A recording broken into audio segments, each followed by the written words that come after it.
I died before I was born. My twin sister became a legend. I watched from the shadows for 30 years, invisible, forgotten. Now I've been reincarnated as her greatest enemy. She has no idea she's been fighting her own sister for a decade. She has no idea I remember everything. She has no idea I'm going to win. I died before I was born. My twin sister, Celine, came into the world screaming, her fists clenched, her lungs full of air. I came into the world silent, still, blue. The cord was wrapped around my neck. The midwives cut me free too late. They tried to revive me, rubbed my chest, blew air into my mouth. Nothing worked. I was gone. My mother held me for a long time after I died. She cried into my still chest, whispered my name, a name I would never hear again, a name no one would remember. Ayala. That was supposed to be my name. Ayala, the Stormbringer. Celine, the moon. Twins of sky and night. But I was dead. Celine lived. She grew. She became a legend. A warrior queen. A hero whose name was whispered in every corner of the kingdom. She fought battles, won wars, conquered lands. She was beloved by her people, feared by her enemies, admired by all. And I watched. I was dead, but I wasn't gone. I lingered in the shadows, invisible, forgotten. I watched Celine from the afterlife. I watched her take her first steps, speak her first words, swing her first sword. I watched her fight, watched her bleed, watched her triumph. I watched her cry when she was alone, when no one could see her weakness, when the weight of the crown pressed down on her shoulders. She didn't know I was there. No one did. I was the twin who never was. The sister who didn't exist. The name that had been erased from the family records, from the kingdom's history, from memory itself. I watched for 30 years. 30 years of her life. 30 years of battles and victories and losses. 30 years of watching her grow from a girl into a woman, from a warrior into a queen, from a sister into a stranger. I watched her marry a man who didn't love her. I watched her bury children who died too young. I watched her fight wars that should never have been fought. I watched her grow old and tired and lonely. And I watched her forget. Not forget me, she'd never known me. Forget herself. Forget why she'd fought so hard, sacrificed so much, lost so many. I was the only one who remembered. The only one who'd been there from the beginning. The only one who'd seen it all. And then I was given a second chance. The goddess of fate appeared to me in a dream. She was beautiful in the way that stars are beautiful, distant, cold, eternal. Her hair was made of silver light. Her eyes held the weight of centuries. Her voice was the sound of destiny unfolding. You have been forgotten, she said. Your sister has taken everything that should have been yours. Your name, your legacy, your life. I know, I said. I was not bitter. I was not angry. I was just tired. Tired of watching. Tired of waiting. Tired of being nothing. I can give you a new life. A new body. A new chance. What's the catch? The goddess smiled. It was not a kind smile. You will be reborn as your sister's enemy. The rival she has been fighting for years. The woman who wants to destroy everything she has built. I didn't hesitate. I had spent 30 years watching Celine fight. I had learned her weaknesses, her fears, her secrets. I knew how to beat her. I knew how to break her. Yes, I said. The goddess reached out. Touch my chest. Then go. Live. And remember. I woke up screaming. My new name was Raven. I was 25 years old. I was the leader of the Crimson Legion, a rebel army that had been fighting Celine's kingdom for a decade. I was feared, hated, respected. I was everything Celine was not. Ruthless, cunning, cold. My soldiers called me the Shadow Queen because I moved like darkness and struck like lightning. My enemies called me the Butcher of the North because I had burned their cities and slaughtered their armies. I was her twin sister. She didn't know. No one did. They thought I was just another warlord, another enemy, another threat to the throne. They didn't know that I had been watching Celine since before we were born. They didn't know that I had learned her secrets from the shadows of the afterlife. I remembered everything. The womb, the cord, the death, the 30 years of watching, the goddess, the rebirth. I remembered the sound of Celine's first cry, the warmth of her skin, the rhythm of her heart. I remembered her fear, her joy, her sorrow. I remembered every battle she'd fought, every wound she'd suffered, every tear she'd hidden. And now, I was going to make her remember me. I had been fighting Celine for 10 years. Not as Raven, as the leader of the Crimson Legion, the woman who'd sworn to destroy her kingdom. We'd clashed on battlefields, in courtrooms, in the shadows. We'd lost soldiers, allies, friends. We'd scarred each other in ways that would never heal. She didn't know who I really was. She thought I was just another enemy, another threat, another obstacle to overcome. She thought I was a stranger, a villain, a monster. She didn't know I was her sister. I watched her the way I'd watched her from the afterlife. I studied her movements, her strategies, her tells. I knew when she was lying, when she was afraid, when she was about to strike. I knew the way she gripped her sword when she was nervous, the way she bit her lip when she was uncertain, the way she laughed when she was trying not to cry. She knew me too, not my secrets, my tactics. She'd learned to anticipate my moves, to counter my strategies, to match my ruthlessness. She was the only enemy who had ever been my equal, the only one who had ever made me doubt. We were evenly matched. We had been for years.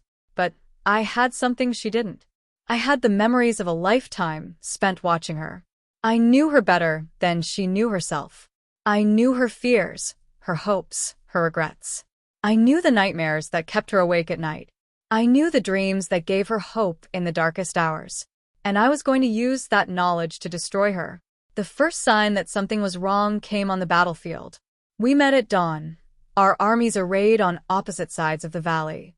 The sun was rising behind Celine, casting her in golden light. She looked like a goddess of war, her armor gleaming, her sword raised high. Her soldiers cheered her name. Her banners flew high. I rode at the front of mine. Black armor, black horse, black flag. My soldiers were silent. They didn't cheer. They didn't need to. They knew what I was capable of. Celine looked at me across the field. Her eyes narrowed. We had faced each other a dozen times before. We had wounded each other, retreated from each other, drawn each other's blood. But this time was different. This time I was not going to retreat. Surrender, she called. And I will spare your soldiers. I smiled. I never surrender. We fought. Not with words, with steel. I'd trained for this my whole life, in this life, and the last. I was faster than her, stronger than her, more skilled. My soldiers had trained under me for years. They knew my commands, my signals, my strategies. But she was braver, more determined, more desperate. She had something to fight for, a kingdom, a people, a legacy. I had nothing but revenge. She drove me back. I retreated. She followed. And then I made my move. I sidestepped her sword, grabbed her wrist, and pulled her close. Our faces were inches apart. I could see the confusion in her eyes, the fear she was trying to hide. I could smell the sweat on her skin, the iron of her blood, the fear in her breath. "Who are you?" she whispered. I smiled. "Your sister." I let her go, rode away. Behind me, I heard her scream. She came to me that night, alone, unarmed. She walked into my camp, past my guards, past my soldiers, and stopped in front of my tent. My soldiers reached for their swords, but I raised my hand. "Let her pass." "I want to talk," she said. I stepped out of my tent. "About what?" "About what you said on the battlefield. About being my sister." I looked at her, my twin, my rival, my enemy. She was older now than she'd been in my memories. Lines on her face, gray in her hair, the weight of 30 years of war, of loss, of loneliness. She looked tired. She looked broken. She looked like me. "Come inside," I said. She followed me into the tent, sat across from me, stared at me with eyes that looked like mine. The same shape, the same color, the same fire. "How is it possible?" she asked. "I had a twin." She died before we were born. I know. I poured her wine. I was there. That's impossible. Is it? I looked at her. Do you remember the dream you had when you were 7? The one about the girl in the dark? The one who whispered your name? Her face went pale. She set down the wine. Her hands were shaking. That was you. That was me. I've been with you your whole life. Watching. Waiting. Dreaming. Why? Because I wanted to live. Because I wanted to be seen. Because I was tired of being forgotten. She was quiet for a long moment. I watched her process, watched her struggle, watched her fight against the truth she could feel in her bones. I dreamed of you all the time, she said finally. Not just when I was 7. All my life. I dreamed of a girl in the dark. She never spoke. She just watched. I thought she was just a nightmare. I thought she wasn't real. She was real. I was real. Why didn't you tell me? I couldn't. I was dead. I was nothing. I didn't have a voice. She reached across the table, took my hand. Her fingers were cold. They were shaking. You have a voice now. I looked at her, my sister, my rival, my enemy. She was crying. I'd never seen her cry before. In all the years I'd watched her, she had never let anyone see her weakness. But here in my tent, in the dark, she was letting me see. What happens now? I asked. She squeezed my hand. Now we stop fighting. Now we figure out who we are. Together. I didn't know if I could trust her. I didn't know if I could forgive her for living the life that should have been mine. I didn't know if I could ever look at her and not feel the weight of everything I'd lost. But I knew I was tired of fighting. Tired of being alone. Tired of being forgotten. Okay, I said. Together. The war ended within the month. Not with a battle, with a treaty. Celine and I stood before the armies, side by side, and announced that the Crimson Legion and the kingdom would unite. My soldiers looked confused. Her soldiers looked suspicious. No one understood why. No one knew the truth. They didn't need to. All they needed to know was that the fighting was over, that the bloodshed had ended, that the children who had been born in war could grow up in peace. Celine and I spent the next year learning to be sisters. It wasn't easy. We were strangers, bound by blood, but not by love. We argued. We fought.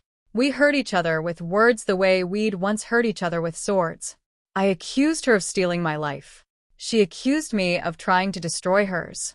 We screamed. We cried. We walked away from each other in anger. But we also laughed. We shared stories. We learned each other's habits, fears, dreams. I learned that she was terrified of spiders. She learned that I couldn't swim. I learned that she cried at weddings. She learned that I sang off-key when I thought no one was listening. She was different than I'd imagined. Softer. More vulnerable. The warrior queen I'd watched from the afterlife was a mask she wore to hide the woman beneath. The woman who doubted herself, who questioned every decision, who lay awake at night wondering if she'd made the right choices. She said the same about me. The ruthless warlord was just armor I'd built to protect myself from being forgotten again. The woman who burned cities and slaughtered armies was just a girl who had died too young and been given a second chance. You're not forgotten anymore, she said one night, as we watched the stars from the castle balcony. The sky was clear, the moon was bright, and for the first time in my life, I felt at peace. I know. I'm sorry for living the life that should have been yours. I looked at her. Don't be. You didn't choose to live. You just did. And I didn't choose to die. I just did. What do we do now? I smiled. We live. Together. She smiled back. It was the first time I'd seen her smile at me without pain behind it, without guilt, without fear. We ruled together for the rest of our lives. Not as queen and warlord, as sisters, as partners, as the twins we should have always been. I was her shadow, her advisor, her sword. She was my light, my anchor, my home. The kingdom prospered. The people forgot the war. The Crimson Legion became the Royal Guard. Celine's children called me Aunt Raven. I taught them to fight, to hunt, to survive. I taught them about loyalty, about sacrifice, about the bond between sisters. I never married. Neither did she. We had each other. That was enough. When Celine died, I held her hand.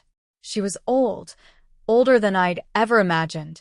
Her hair was white, her face was lined, her eyes were tired. But she was still my sister, still my twin, still the girl who'd lived when I died. "Thank you," she whispered, "for finding me, for forgiving me, for staying." "There's nothing to forgive," I said. "You didn't do anything wrong. I lived. You died. That's wrong." No. I squeezed her hand. "That's fate. And fate brought us back together." She smiled, closed her eyes, Was gone. I sat beside her body, holding her hand, and wept. I lived another 10 years. I finished what we'd started. I trained her grandchildren, protected the kingdom, kept the peace. I watched her children grow old, her grandchildren have children of their own, her legacy endure. Then I died. Old. Tired. Ready. I closed my eyes, felt the darkness, felt the light, and I saw her, Celine, waiting for me, her arms open. She looked young again, beautiful, the way she'd looked before the war, before the crown, before the weight of the world crushed her. "Sister," she said. Sister. We embraced, and for the first time in our lives we were together, not as rivals, not as enemies, not as the living and the dead, just as twins.